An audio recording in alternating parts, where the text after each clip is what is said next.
Bismillahirrahmanirrahim. Beginilah suasana habis subuh ya, ba'da subuh Masjid Nabawi. Alhamdulillah, di subuh Ramadan ini kaum muslimin muslimat yang berada di area Masjid Nabawi begitu semangatnya di dalam mengikuti sholat subuh berjamaah di Masjid Nabawi. Insyaallah.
Kita akan menuju pintu 326 ya.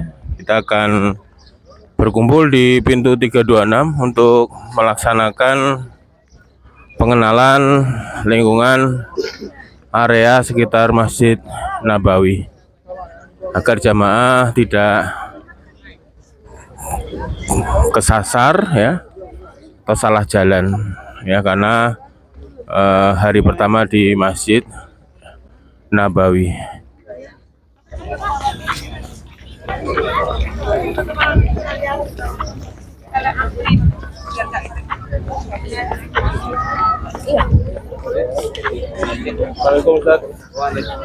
Ya, ini agenda kita apa ini hari ini?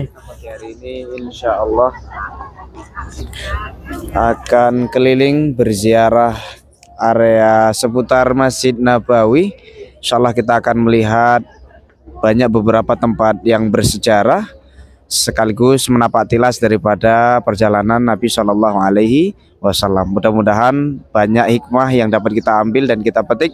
Harapannya memberikan motivasi tersendiri buat kita sendiri, buat diri kita pribadi menjadi lebih baik, terkhusus setelah menjadi alumni umroh pada periode kali ini. Barakallahu fikum.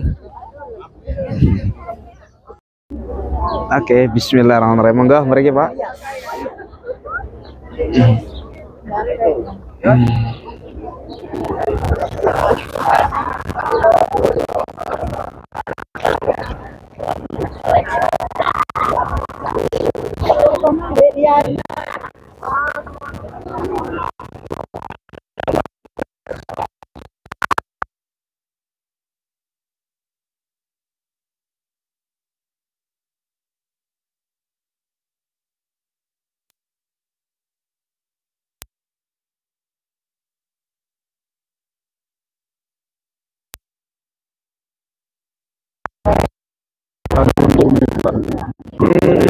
Memang sakitnya gitu.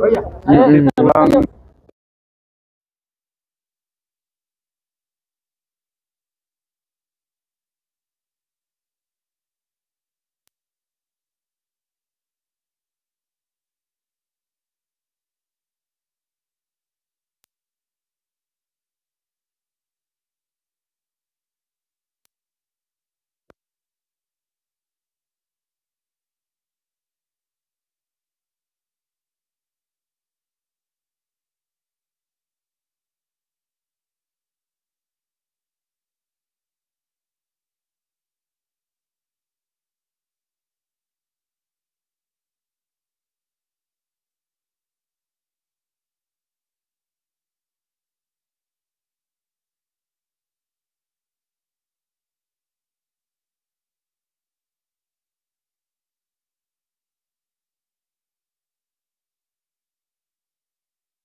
yang belum Pak Sinten. Selamat harus sore nungguin Pak Selamatnya diare lama banget jangan malah Diare di kamar. di kamar mandi sini tapi saya tidak nyari kamar mandi bareng tapi terus kita hilang. Tahu nggak niku nggih daerah-daerah sini nanti ngikut tahu Pak Rusli tahu Pak Rusli kan sudah pernah nggih. Nggih. Bismillah, assalamualaikum warahmatullahi wabarakatuh. Berarti ada beberapa yang masih telat, nggih, nanti insya Allah nyusul saja tidak apa-apa. Bapak dan Ibu yang rahmati Allah Subhanahu Wa Taala, sekarang kita berada di lokasi Tatwir Hadiqatus Saqifah Bani Sa'idah. Ini adalah sebuah tempat di mana perkumpulannya Bani Sa'idah suku Khazraj. Suku Khazraj. Jadi dahulu di Madinah itu ada dua suku yang sangat terkenal. Yang pertama adalah Aus dengan Khazraj. Nah, suatu ketika saat Nabi SAW meninggal dunia, Nabi wafat tahun berapa? 11 Hijriyah. Nggih, 11 Hijriyah pada hari Senin. Nabi saat itu ketika wafat, maka seluruh para sahabat bingung. Pertama adalah bersedih, kemudian yang kedua adalah bingung siapa yang akan memimpin kaum muslimin saat itu hingga seterusnya. Maka lamalah tak kunjung Rasulullah SAW ini dikebumikan. Bahkan sampai dikatakan 3 hari lamanya bertahan belum dikebumikan. Maka pada saat itu ada dua kabilah yang sangat besar. Subhanahu wa ta'ala. Saat ini kita berada di area dahulu terkenal dengan yang namanya Sukul Manakhoh. Suk itu artinya adalah pasar, Manakhoh itu adalah sebutan dari pasar tersebut. Jadi misalnya pasar Kebumen, pasar Klewer, ngoten nggih. Nah, ini disebut dengan Sukul Manakhoh. Lokasinya di mana? Dari Saqifah Bani Sa'idah terbentang luas panjang sampai ke Masjid Gomamah. Masjid Gomamah itu di sana nanti akan kita ceritakan. Apa sejarahnya? Dahulu saat Nabi SAW bersama dengan para sahabat penduduk kota Makkah berhijrah, itu kan tekstur tanah, suasana, lingkungan itu berbeda antara Makkah dengan Madinah. Madinah itu lebih subur tanahnya juga, lebih asri. Maka penduduk Madinah pada saat itu adalah kegiatannya adalah bertani, senang dengan bertani. Sementara penduduk kota Makkah itu adalah bisnismen, perdagangan, sama seperti saat oh ya payung. Berarti gimana? Oh, lihat payung dulu. Oke, oh, enggak. Kalau sambil bicara jenengan nggak masuk nanti. Ya udah lihat payungnya dulu. Payung itu membuka ketika suruk ya, Tan? Nggih. Ketika suruk 6:30. Cepet banget nggih. Bapak Ibu kalau mau merekam ya pas suruk itu. Itu ya sama bisa jaga ya nanti sudah kita Nggih. Nanti jenengan Saya tanya, kalau batal dalam masjid itu lebih baik tayamum apa pakai spray? usahakan pakai air, karena syarat dia wajib bisa boleh bertayamum itu adalah tidak ada air. Yang kedua adalah memang dalam keadaan Pakai spray itu tata caranya sebetulnya saya lebih sama. tidak terlalu ini banget kalau spray. Ahsannya dan lebih afdolnya ya pakai air, karena kondisi kita masih memungkinkan untuk pakai air, kecuali mungkin Arab itu kan susah. nggih, lokasinya di mana misalnya tawaf, waktu tawaf. atau mungkin mau Kalau sholat ada ke tempat Masjid itu Ismail kita cari, kalau tidak ada padet gitu. Nah, kalau sudah kondisionalnya tidak memungkinkan pakai spray, tapi saya tetap tiga kali tetap sesuai pakai yang- spray. Nah, saya kenapa tidak terlalu recommended banget dengan spray? Karena dalam ayat itu kan dijelaskan ya ayyuhalladzina amanu idza qumtum ilas sholati faghsilu wujuhakum wa aydiyakum ilal marafiq wamsahu biruusikum wa arjulakum. Wamsah artinya adalah masahayam sahu, artinya membasuh. Membasuh itu bukan membasuh itu airnya mengalir. Jadi harus banyak. Itu. Nah, jadi kalau misalnya ya walaupun dalam fikih ya itu tetap ada ulama yang memperbolehkan, tapi afdoliyahnya itu ya kalau saya berpendapat ahsannya kalau ada air itu kalau memang kondisionalnya kondisional memang nggak apa-apa disemprot aja pakai spray. Intinya adalah ya betul-betul lihat anggota mana yang wajib untuk terkena, harus terkena semuanya. Jadi dispraykan dulu di sini mungkin cet itu dialirkan. tiga kali. Iya. Kalau tayamum saya tidak tahu ya dalilnya seperti apa, karena memang salah satu syaratnya kan karena tidak ada air, yang kedua adalah karena memang kondisional keadaan kita doruri. Doruri itu adalah ya memang keadaan sakit dan lain sebagainya. Kita lanjut, Sat. Ini belum selesai tadi. Di sini adalah tempat apa tadi? Pasar. Apa nama pasarnya? Nah, iya. Sukul Manakhah. Ayo, irfa'u aswatakum. Sukul Manakhah. Sukul Manakhah. Nah, Sukul Manakhah ini adalah sebuah pasar yang dibuat oleh Nabi Shallallahu Alaihi Wasallam saat melihat keadaan para sahabatnya, terlebih dari penduduk kota Makkah saat itu yang memang sifatnya mereka itu bisnismen, punya karakter bisnismen. Sebagaimana Allah Subhanahu wa taala berfirman dalam surat Quraisy, A'udzubillahi minasyaitonirrajim. Bismillahirrahmanirrahim. Li'ilafi Quraisy ilafihim rihlatasyita'i was-shaif. Jadi penduduk Makkah itu selalu melakukan dua arah perdagangan. Yang pertama di saat musim dingin, perdagangannya ke arah Yaman. Kemudian perdagangan musim panas, syita'i ada musim dingin, wasai perdagangan musim panas itu ke arah Syam, ya Palestina, Yordania, Suriah. Nah, melakukan sebuah perdagangan ke sana karena memang hobinya adalah perdagangan bisnismen. Maka pada saat itu karena kondisi kota Madinah juga dingin, maka penduduk Mekah, sahabat yang ikut hijrah pada saat itu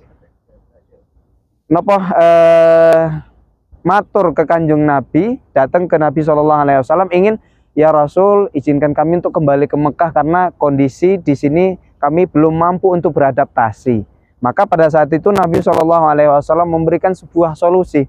Solusinya apa? Yaitu tadi membuat sebuah perdagangan pasar supaya mereka sahabat penduduk kota Mekah bisa ikut berdagang dan aktivitas sebagaimana memang khayalak diri mereka itu adalah bisnismen. Maka dibuatlah pasar oleh Rasulullah SAW. Yang kedua, kenapa Rasulullah membuat pasar ini? Alasannya adalah dahulu di area sini itu sudah ada juga banyak pasar, tapi pasar-pasar itu dikuasai oleh kaum Yahudi. Nah, kaum Yahudi itu sangat-sangat tidak melanggar daripada syariat. Yang pertama adalah mereka menghalalkan riba, dan yang kedua adalah memberatkan timbangan. Maka Nabi SAW membuat pasar ini dengan syarat adalah ketentuan syariat, tidak ada pajak dan sesuai dengan syariat Islam. Maka dibuatlah Suqul Manakhoh, pasarnya Manakhoh, terbentang dari Saqifah Bani Sa'idah sampai ke Ghamamah. Nah, salah satu terjadinya perang Badar itu adalah karena pada saat itu penduduk Mekah melakukan sebuah perjalanan perdagangan, ingin melakukan perjalanan ke Syam, tapi mereka tuh harus melalui area sini. Nah, saat ditahan di sini, mereka tidak mau dan ingin melanjutkan perjalanan. Nah, disitulah timbul perdebatan sehingga mereka memanggil kelompoknya yang dari kota Mekah untuk melakukan peperangan dengan kaum muslimin. Itu adalah salah satu sebab terjadinya perang Badar. Matan nggih, kita lanjut lagi. Bismillah. Sukul pasar napa? Manakhoh.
Kita sedang berada di lokasi, ini gedung yang kelihatannya dari belakang kok kayaknya tidak berpenghuni, tapi dari depan itu bagus kelihatannya dan ini masih berfungsi. Ada yang tahu ini gedung apa?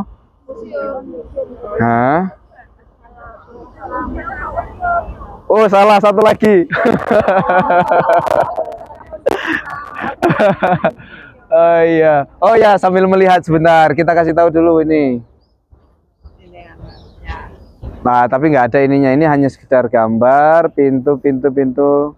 Nah, yang ini adalah pintu Babus Salam. Di bawahnya itulah tempat ziarah untuk bapak-bapak yang laki-laki. Kalau misalnya mau ziarah ke makam Nabi, bisa setiap saat, kecuali setengah jam waktu sholat itu ditutup biasanya. Selain waktu itu biasanya terbuka terus.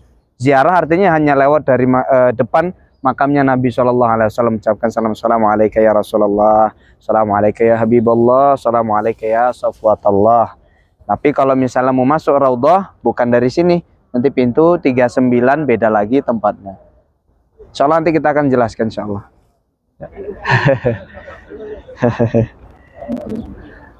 Sudah mulai hati-hati nih, banyak zikir dan salawat. Bismillah. Kemarin saya waktu membersamai yang 25 periode 25 sampai 5 Maret itu baru sampai sudah diusir. Sampai di situ diusir. Jadi kita menjelaskan sambil jalan. Nggak bisa fokus. Terlebih nanti daerah sana itu biasanya dalam masjid agak-agak sensitif. Mana Pak? Nggih. Niki jam baru, tugu-tugu baru ada banyak. Satu di sebelah sana ada lagi. Satu itu jadwalnya check out terus ke Jeddah. Oh, jenengan hari Jumat check outnya. Jam berapa Pak? Tidak ada jamnya sini. Kalau bisa diatur.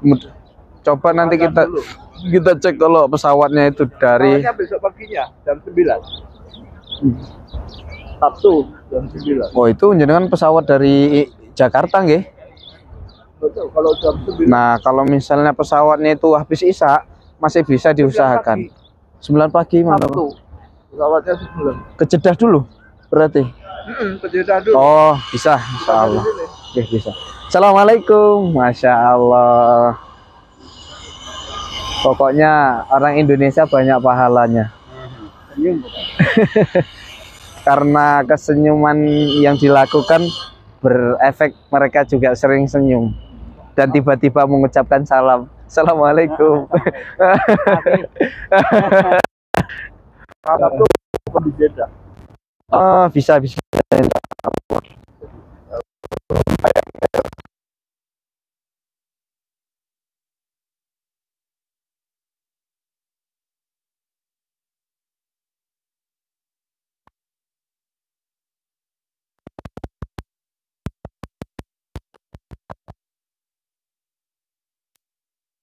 Alhamdulillah sudah sampai.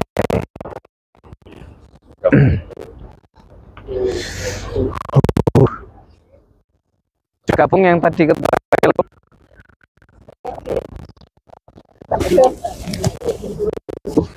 Oke, Bapak dan Ibu, ada yang tahu gedung apa? Karena tadi museum ini.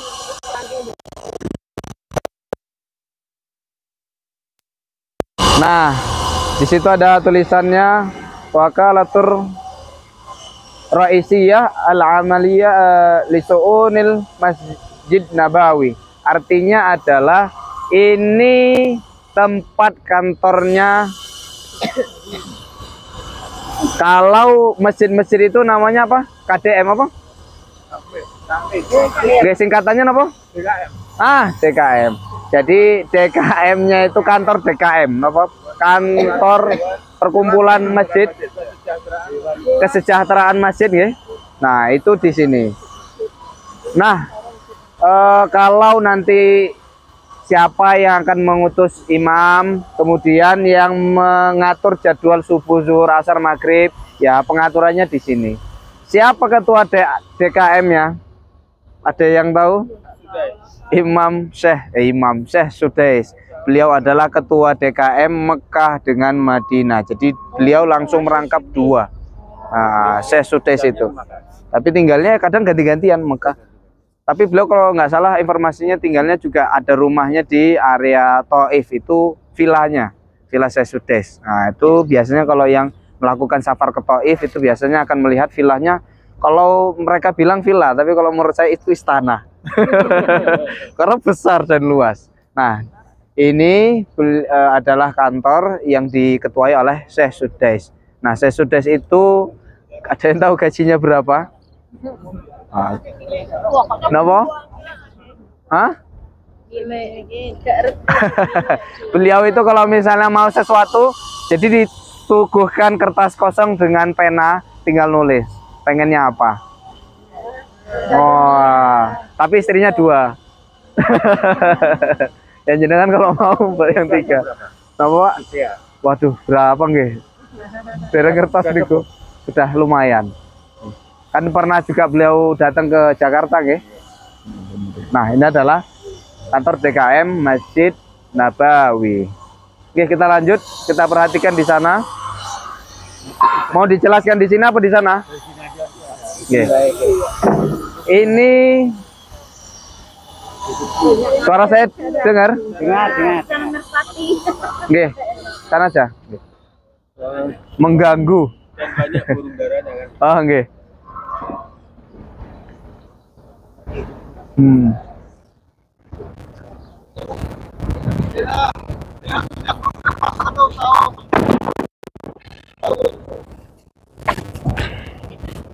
Assalamualaikum. Baik. Amin ya Allah.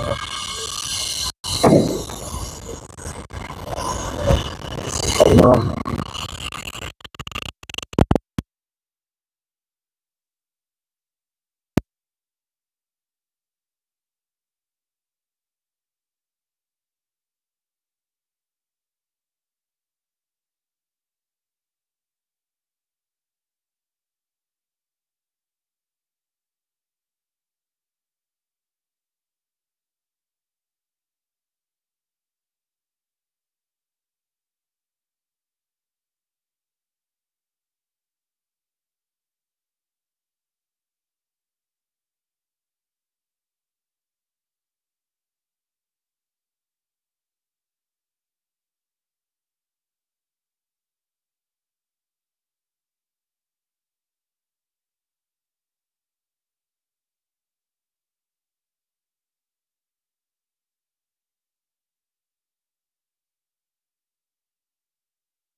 Boleh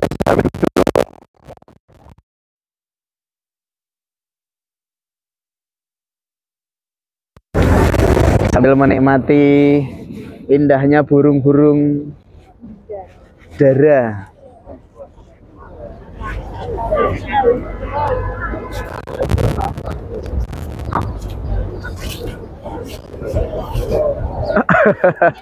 Sudah? Sambil kesini lihatnya ya, biar saya sambil jelasin.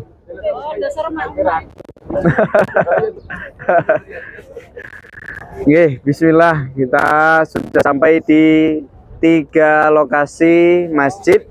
Satu ada Masjid Gomama, yang kedua ada Masjid Abu Bakar As-Siddiq, dan yang ketiga tadi yang warna putih itu yang masih kelihatan menaranya, itu adalah Masjid Ali bin Abi Thalib. Kenapa disebut dengan Gomamah? Dahulu di sini itu adalah tanah lapang, Bapak dan Ibu. Jadi tanah lapang yang sering digunakan oleh Rasulullah SAW dengan para sahabatnya melakukan sholat Aid, Idul Fitri, Idul Adha. Suatu ketika penduduk Mekah itu mengalami yang namanya kekeringan, lama tak turun hujan. Maka pada saat itu penduduk Mekah dengan Rasulullah SAW melakukan sholat meminta hujan yang disebut dengan sholat istisqa. Sholat istisqa. Sholat istisqa itu adalah sholat meminta, memohon turun hujan. Maka saat itu Rasulullah SAW berkhutbahlah di area sini, berkhutbah, kemudian berdoa kepada Allah, memohon agar sekiranya Allah turunkan rahmat berupa hujan. Maka pada saat itu, saat Nabi SAW berdoa, awan itu pun berkumpul, mendung. Maka dengan izin Allah Subhanahu wa taala hujan pun turun. Kenapa disebut dengan gomamah? Gomamah itu artinya adalah kumpulan awan. Kumpulan awan. Makanya bentuk arsitek daripada kubahnya itu seperti awan. Nah, berbeda dengan arsitek yang mana nih? Oh, ini sama semua kayaknya. Ini Abu Bakar. Ini hanya satu kubah begini. Ini arsiteknya ini di zaman Turki Utsmani. Kan modelnya seperti bangunan-bangunan Ottoman pada saat itu. Nah, ini kenapa disebut dengan Masjid Abu Bakar? Ada yang mengatakan saat di masa Rasulullah SAW itu sholat idnya di sini. Tapi saat di zaman Khalifah Abu Bakar sholatnya di sini. Saat Khalifah Ali bin Abi Thalib sholatnya di sana. Ada yang mengatakan begitu. Mengatakan yang kedua, riwayat yang kedua adalah di sini katanya rumahnya Abu Bakar As-Siddiq. Nah, jadi ada beberapa riwayat yang mengatakan begitu. Wallahu alam. Jadi intinya adalah apakah kita boleh untuk melaksanakan sholat di masjid-masjid musolah ini? Ya, jawabannya adalah boleh, tapi tidak ada keutamaan atau fadilah tertentu. Lebih afdolnya sholat di Masjid Nabawi. Tapi nggih, kalau misalnya panjenengan penasaran pengen sholat sunnah, nggih monggo silahkan, karena tidak ada larangan. Tapi kalau misalnya sholat fardu, kita menyarankan lebih baik di Masjid Nabawi karena keutamaannya lebih baik di sana dan lebih berlipat-lipat kali. Berapa lipat? 1000 nomor 100.000? 1000 ya. Nggih, 1000 kali lipat. 100 adalah Mekah. Kalau yang 500? Bagaimana hadisnya? La tusyaddidur rihali ila salasatu masajid. Janganlah kalian itu berusaha untuk mendatangi suatu tempat kecuali di 3 tempat masjid ini. Yang pertama adalah Masjidil Haram wa masjidi hadza, kata Nabi SAW. Masjidi hadza itu adalah maksudnya masjidku ini, masjidnya adalah Masjid Nabawi, wa Masjidil Aqsa adalah Masjid Aqsa. Kalau misalnya mau melakukan safar perjalanan, ketiga tempat inilah yang lebih diutamakan. Mudah-mudahan Allah karuniakan kepada kita bisa ziarah juga ke Masjidil Aqsa ya Allah. Dalam keadaan sudah dalam keadaan bebas, bisa kapanpun dan dalam keadaan nyaman, tenang dan damai. Allahumma amin ya rabbal alamin. Amin ya Allah. Nanti saya ikut juga ya Allah.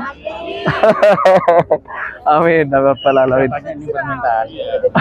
Ar-Rahmatur, kita akan buat program ke Masjidil Aqsa insyaallah taala. Umrah plus Aqsa.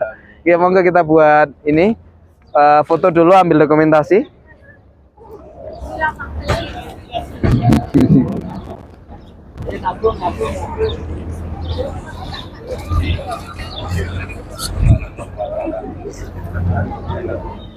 Hadap kemana? Nggih, hadapnya ke sana.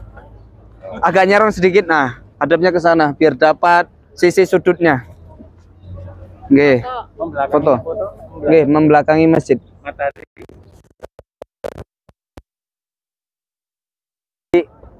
Napa 5 rial biasanya warna biru itu adalah wadah air Zam-Zam. Nanti jenengan pengen ngisi di mana? Temriki.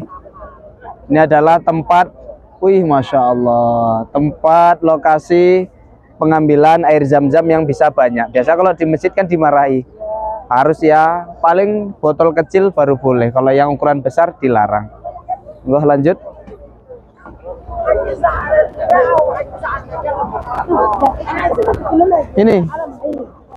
Ini dalam ini 310.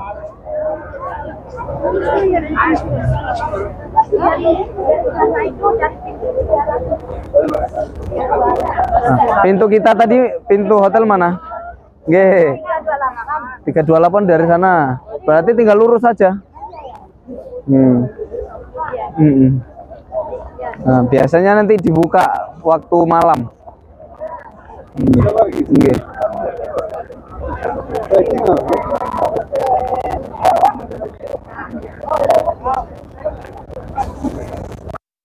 Rasulillah sallallahu alaihi wasallam. Kita ucapkan salam dulu kepada Nabi sallallahu alaihi wasallam. Assalamu alayka ya Rasulullah.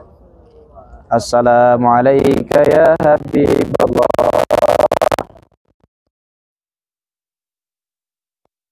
Ya. Ya Rasulullah. Assalamu alayka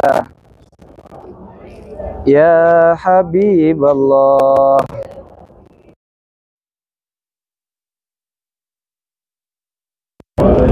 Ya Safwatallah. Assalamu alayka ya Khalifata Rasulillah. Abu Bakar As-Siddiq Amirul Mukminin. Assalamu alayka ya Khalifata Rasulillah. Umar ibnul Khattab radhiyallahu anhuma. Ala hadhihi niyah kita kirimkan Al-Fatihah.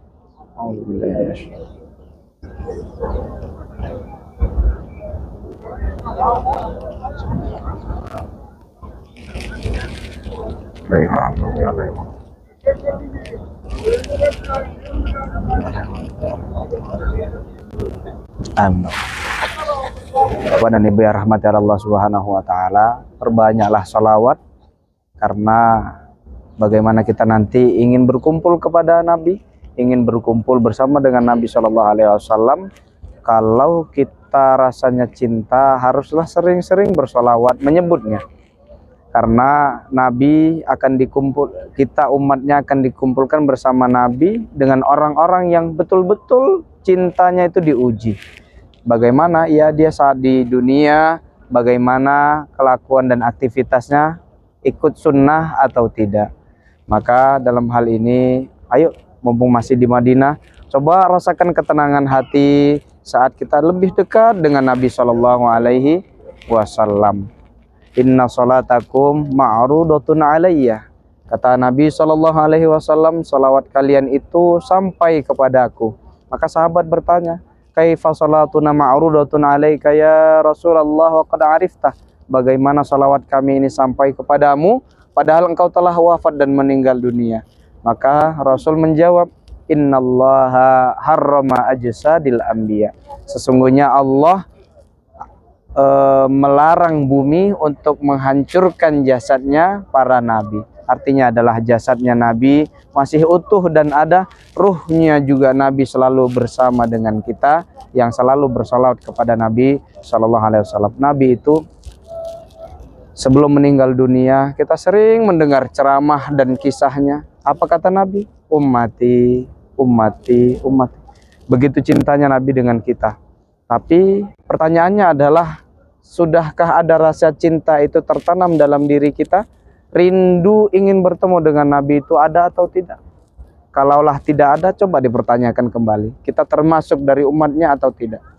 Kita ceritakan kemarin bahwa perjalanan dakwah Nabi itu tidak pernah mulus. Selalu Allah uji dengan tetesan darah dan keringat. Nabi SAW berdakwah di kota Makkah 13 tahun lamanya, 70 orang yang masuk Islam pada saat itu, dan berujung dengan pengusir dan ingin dibunuh Nabi SAW. Nabi melakukan perjalanan ke kota Taif, harapannya dapat menenangkan hati Nabi SAW setelah orang-orang kekasihnya meninggalkan Rasul. Orang-orang yang selama ini melindungi dakwah Nabi, Abu Thalib, orang yang selama ini memberikan kehangatan dalam rumah tangga, yakni Ibunda Khadijah, wafat meninggal dunia. Nabi ingin mendapat ketenangan saat dakwah ke kota Taif. Harapannya ada kegembiraan, ada yang ingin masuk Islam pada saat itu. Namun semua itu berbalik. Nabi SAW diusir keluar dari kota Taif dengan dilempari batu hingga kaki Nabi SAW berdarah. Saat itu sahabat Zaid yang membersamai pun begitu. melindungi badan Nabi Shallallahu Alaihi Wasallam hingga pecahlah kepalanya Zaid karena terkena lemparan batu pada saat itu. Nabi Shallallahu Alaihi Wasallam begitu melakukan safar perjalanan ke kota Madinah, disitulah Nabi senang dan gembira. Bagaimana kesenangan yang Nabi rasakan sehingga Nabi Shallallahu Alaihi Wasallam mendoakan kota Madinah. Apa kata Nabi Shallallahu Alaihi Wasallam? Allahumma shalli ala Muhammad. Ya Allah, aku bermohon untuk cinta. Allahumma habib ilainal Madinah ka hubbina Makkata au asyad. Kata Nabi SAW, ya Allah, berikanlah kami rasa cinta kepada kota Madinah ini sebagaimana kami cinta kepada kota Makkah atau lebih ya Allah. Jadi Nabi mendoakan kota Madinah ini, harapannya banyak timbul kecintaan di situ. Maka orang kalau sudah sampai di sini tidak ada rasa ketenangan, tidak ada cinta dengan baginda Nabi SAW, perlu dipertanyakan. Salawat kepada Nabi, perbanyak salawat kepada Nabi, tenangkan hati. Coba ya Allah, kami rindu dengan Rasulullah SAW. Ya Rasulullah, maafkan kami bila kami banyak melakukan melanggar daripada aturan-aturan yang ada. Ya Rasulullah, maafkan kami kalau belum bisa maksimal ittiba'ur Rasul. Perbanyak salawat kepada Nabi SAW. Nabi melakukan perang Badar, nanti kita akan melihat ada di perang Uhud. Nabi juga ikut andil dalam peperangan. Banyak peperangan yang dilakukan oleh Rasulullah dengan para sahabatnya. Apa yang Rasulullah SAW alami? Kompel geraham gigi Rasulullah SAW. Nabi SAW pada saat melakukan perang Khandaq, Nabi menahan perutnya dengan batu. Rasa lapar Nabi SAW, Nabi itu sering kelaparan Bapak Ibu. Padahal Nabi itu juga bukan orang nggak mampu. Nabi itu punya uang, punya harta. Tapi Nabi SAW saat melakukan perang Khandaq, Nabi menggali parit dengan para sahabatnya dalam keadaan perut terikat oleh batu. Keadaan lapar. Nabi sering menahan lapar karena memberikan hartanya kepada kaum muslimin yang lain. Maka begitu banyak perjuangan Nabi, intinya adalah perbanyak sholawat supaya kita timbul rasa cinta kepada Nabi Shallallahu Alaihi Wasallam. Nah, Bapak Ibu, kita lihat yang kubah warna hijau ini adalah di bawahnya posisi makam Nabi Shallallahu Alaihi Wasallam, rumahnya ibunda Aisyah radhiyallahu taala anha. Karena Nabi pada saat itu wafat dalam pangkuan ibunda Aisyah, maka Nabi itu dikebumikan, dimakamkan di mana dia tempat ia meninggal dunia. Maka dikebumikanlah di situ kuburan Nabi Shallallahu Alaihi Wasallam berada di bawah kubah warna hijau. Sementara kubah yang warna putih silver itu adalah mimbarnya Nabi Shallallahu Alaihi Wasallam. Maka kata Nabi Shallallahu Alaihi Wasallam, ma baina baiti wa mimbari raudhatun min riyadil jannah.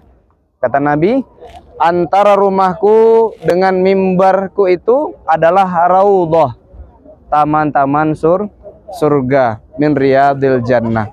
Maka nanti mudah-mudahan Allah berikan kesempatan kepada kita untuk bisa masuk ke dalam raudhah. Kemudian ada kita perhatikan di sini ada beberapa menara dan ini berbeda-beda.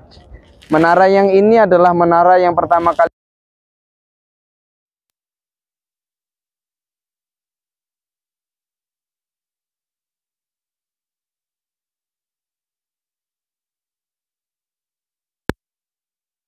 ini yang salam Kesultanan Turki Utsmani Ottoman. Maka yang warna hijau, maka bentuknya seperti bangunan-bangunan Turki, kubah-kubah Turki. Nah, kemudian yang lain inilah di masa kerajaan Saudi Arabia melakukan renovasi, kemudian membangun menara-menara. Yang lainnya sama, hanya satu dengan yang kedua. Nah, nanti yang bapak-bapak ingin ziarah, tadi kita sampaikan bisa ziarah setiap waktu kecuali setengah jam waktu sholat. Lewat masuknya dari mana? Dari sini, belakang WC ini, WC toilet 205, di depannya ini. lewat dari situ dia akan antri di sini biasanya. Kalau tidak panjang langsung seperti itu. Itu nanti tembusnya dari situ keluar sudah. Nah, sementara untuk nanti yang antrian Raudhah itu posisinya berada di sebelah sana. Semua bapak-bapak dengan ibu-ibu nanti posisinya berada di sebelah sana, dekat dengan Makbarah Baqi, pemakaman Baqi. Nanti antrinya di sana. Untuk bapak-bapak insya Allah mohon nanti jam 3 semuanya kumpul di Abroj Taba, nggih, di Hotel Abroj Taba untuk masuk Raudhah karena jadwal panjenengan sore hari ini sebelum asar masuknya. Maka jangan sampai telat supaya tasrehnya tidak hangus. Sementara untuk yang ibu-ibu masih menunggu dari muassasah, mudah-mudahan segera bisa keluar dan bisa ikut masuk ke dalam Raudhah. Ngoten nggih? Jam 3 itu bapak-bapak aja. Bapak-bapak saja. Jam 3.00 kumpul di hotel apa? Taba nggih, Abroj Taba yang pertama, hotel yang pertama, semua ke sana. Nanti baru bareng-bareng ke sini. Mudah-mudahan nanti jam 3:30 bisa masuk, langsung sholat asarnya di dalam Raudhah. Mudah-mudahan. Kita lanjut. Bismillah.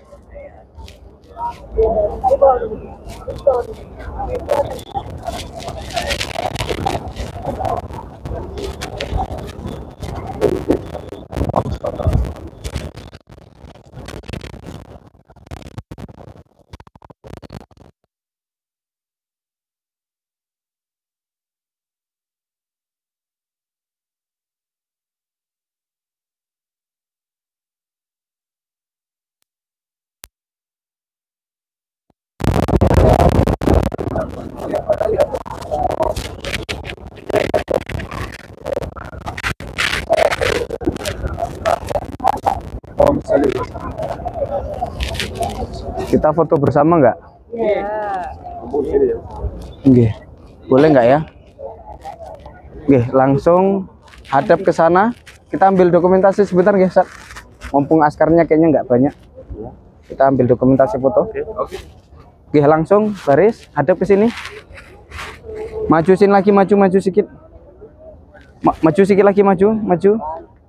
Di sebelah kita, di samping kita ini adalah Makbarah Baqi. Ini adalah pekuburan Baqi. Pekuburan ini oke. Oke. Kita sambil jalan mungkin. Pekuburan Baqi ini adalah tempat di mana sahabat Rasulullah SAW dengan keluarganya Nabi SAW banyak dimakamkan di sini. Ini adalah pekuburan terlama sebelum Nabi SAW sampai ke sini. Sudah ada sejak lama, tapi semua ya jalan. Sambil jalan pelan-pelan, guys. Saya jelaskan di tengah. Nah, yang depan itu rim, jangan cepat-cepat. Ya, jadi ini adalah pemakaman Baqi yang termasuk pemakaman terlama di kota Madinah. Kalau di kota Mekah itu ada pemakaman Ma'lah, tapi di Madinah namanya Baqi. Lalu siapa saja yang dimakamkan di sini dari keluarga Nabi SAW? Yang pertama, seluruh istrinya Nabi SAW illa kecuali 2, Ibunda Khadijah dengan Maimunah. Nah, selebihnya dimakamkan di sini di pemakaman Baqi. Kemudian ada anaknya Nabi SAW Ibrahim. Kemudian cucunya Hasan bin Ali itu dimakamkan di sini. Sementara di Ma'lah ya Ibunda Khadijah dimakamkan di Ma'lah. Nah, jadi di sini banyak. Husain di mana nggih? Karbala.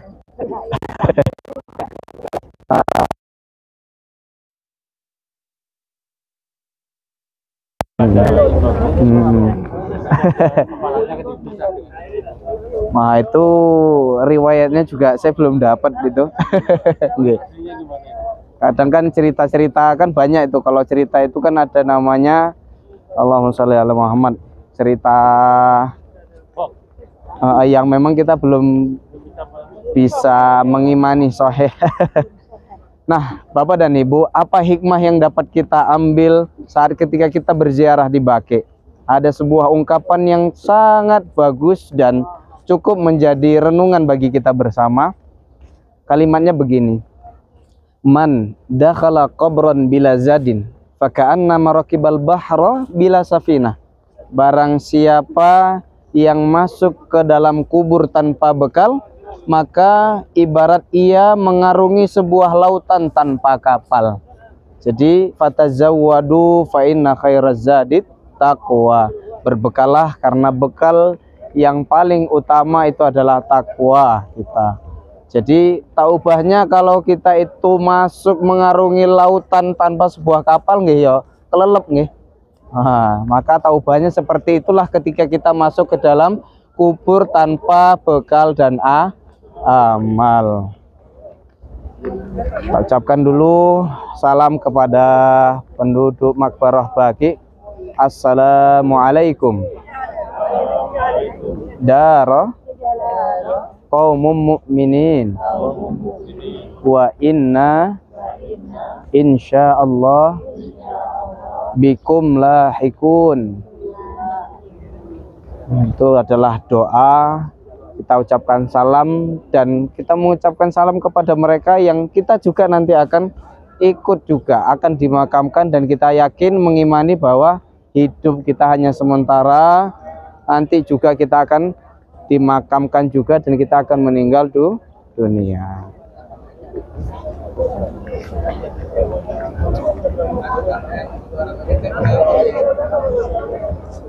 Tadi sana tempat antrian Raudhah nggih.